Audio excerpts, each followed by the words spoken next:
Biografi Gus Baha, Kiai Haji Ahmad Bahaudin Nur Salim. Gus Baha atau Kiai Haji Ahmad Bahaudin Nur Salim adalah putra Kiai Nur Salim, pengasuh pesantren Al-Quran di Kragan, Narukan, Rembang. Kiai Nur Salim adalah murid dari Kiai Arwani Kudus dan Kiai Abdullah Salam, Kajen, Pati. Nasabnya bersambung kepada para ulama besar. Bersama Kiai Nur Salim inilah Gusmik Kiai Haji Hamim Jazuli memulai gerakan Jantiko, Jamaah Anti Koler, yang menyelenggarakan seman Al-Quran secara keliling. Jantiko kemudian berganti mantap Majelis Nawaitu Topo Broto, lalu berubah jadi Zikrul Gafilin. Kadang ketiganya disebut bersamaan, Jantiko Mantap dan Zikrul Gafilin. Kiai kelahiran 1970 ini memilih Yogyakarta sebagai tempatnya memulai pengembaraan ilmiahnya. Pada tahun 2003 ia menyewa rumah di Yogyakarta. Kepindahan ini diikuti oleh sejumlah santri yang ingin terus mengaji bersamanya. Gus Baha, kecil memulai menempuh gemblengan keilmuan dan hafalan Al-Quran di bawah asuhan ayahnya sendiri, Kiai Haji Nur Salim Al-Hafiz. Hingga pada usia yang masih sangat belia, beliau telah menghatamkan Al-Quran beserta kiroahnya dengan lisensi yang ketat dari ayah beliau.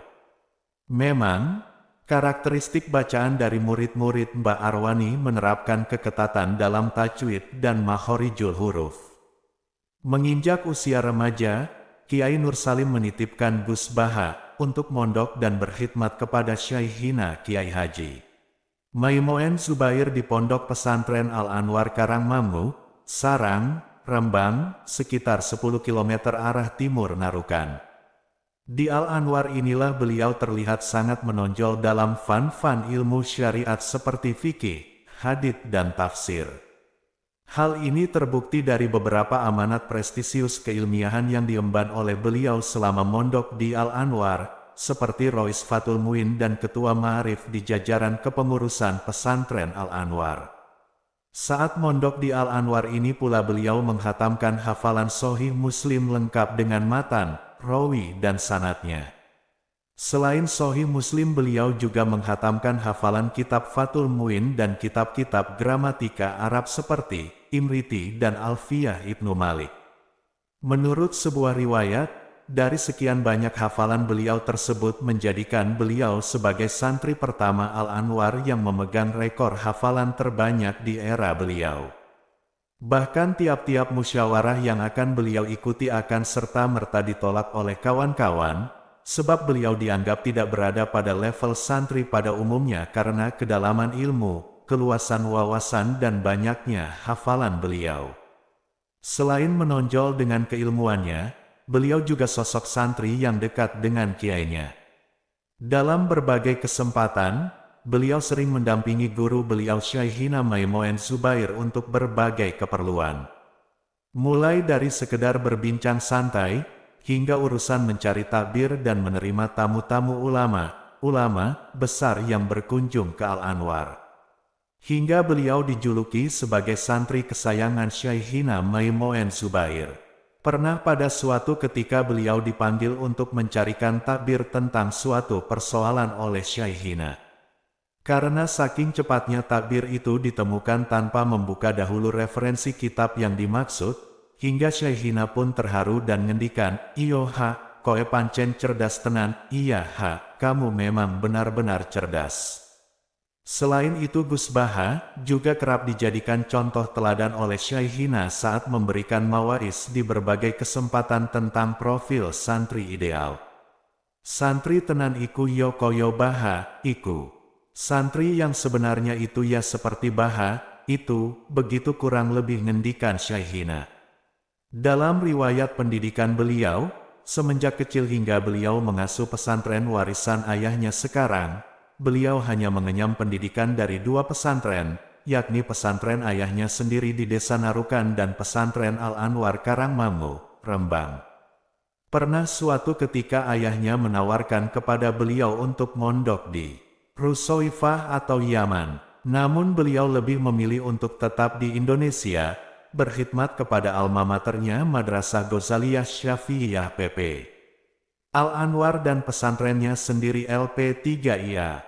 Setelah menyelesaikan pengembaraan ilmiahnya di Sarang, beliau menikah dengan seorang neng pilihan pamannya dari keluarga pondok pesantren Sidogiri, Pasuruan, Jawa Timur. Ada cerita menarik sehubungan dengan pernikahan beliau. Diriwayatkan, setelah acara lamaran selesai, beliau menemui calon mertuanya dan mengutarakan sesuatu yang menjadi kenangan beliau hingga kini. Beliau mengutarakan bahwa kehidupan beliau bukanlah model kehidupan yang glamor, bahkan sangat sederhana. Beliau berusaha meyakinkan calon mertuanya untuk berpikir ulang atas rencana pernikahan tersebut. Tentu maksud beliau agar mertuanya tidak kecewa di kemudian hari.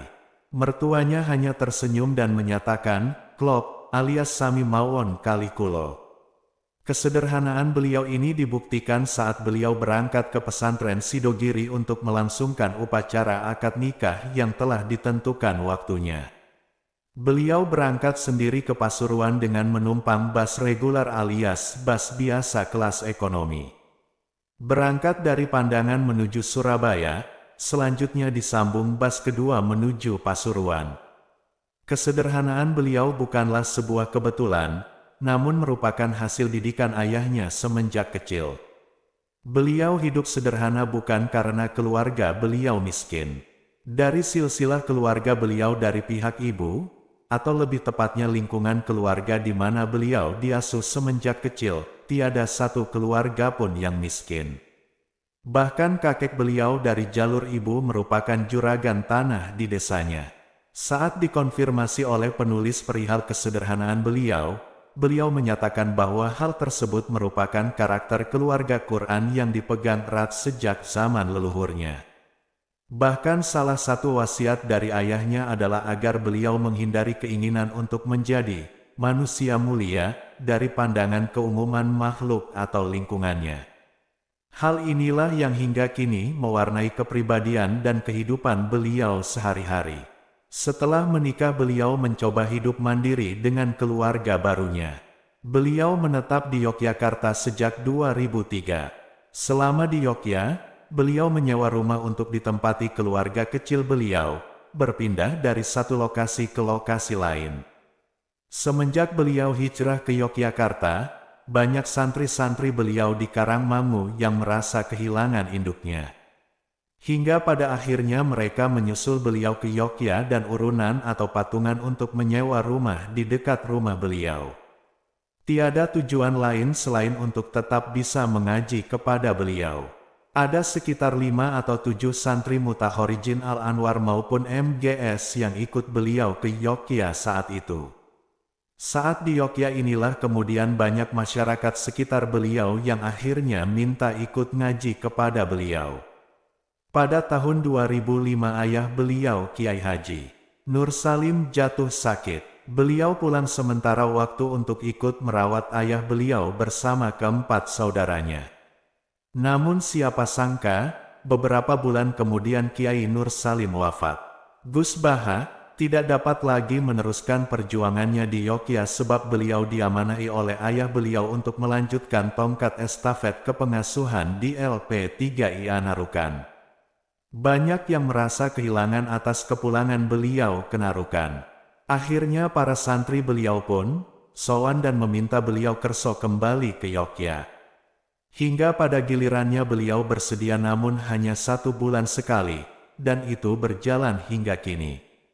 Selain mengasuh pengajian, beliau juga mengabdikan dirinya di Lembaga Tafsir Al-Quran Universitas Islam Indonesia UII, Yogyakarta. Selain Yogyakarta beliau juga diminta untuk mengasuh pengajian tafsir Al-Quran di Bojonegoro, Jawa Timur. Di Yogyakarta minggu terakhir, sedangkan di Bojonegoro minggu kedua setiap bulannya. Hal ini beliau jalani secara rutin sejak 2006 hingga kini. Di UII beliau adalah ketua tim Lajnah Mushaf UII. Timnya terdiri dari para profesor, doktor dan ahli-ahli Al-Quran dari seantero Indonesia seperti Prof. Dr. Quraisy Shihab, Prof. Zaini Dahlan, Prof. Sohib dan para anggota Dewan Tafsir Nasional yang lain. Suatu kali beliau ditawari gelar Doktor Honoris Causa dari UII, namun beliau tidak berkenan. Dalam jagat tafsir Al-Quran di Indonesia beliau termasuk pendatang baru dan satu-satunya dari jajaran Dewan Tafsir Nasional yang berlatar belakang pendidikan non-formal dan non-gelar. Meski demikian, kealiman dan penguasaan keilmuan beliau sangat diakui oleh para ahli tafsir nasional. Hingga pada suatu kesempatan pernah diungkapkan oleh Prof. Quraisy bahwa kedudukan beliau di Dewan Tafsir Nasional selain sebagai mufasir, juga sebagai mufasir faqih karena penguasaan beliau pada ayat-ayat ahkam yang terkandung dalam Al-Quran. Setiap kali lajnah menggarap tafsir dan mushaf Al-Quran, posisi beliau selalu di dua keahlian, yakni sebagai mufasir seperti anggota lajnah yang lain, juga sebagai faqihul Quran yang mempunyai tugas khusus mengurai kandungan fiqh dalam ayat-ayat ahkam Al-Quran.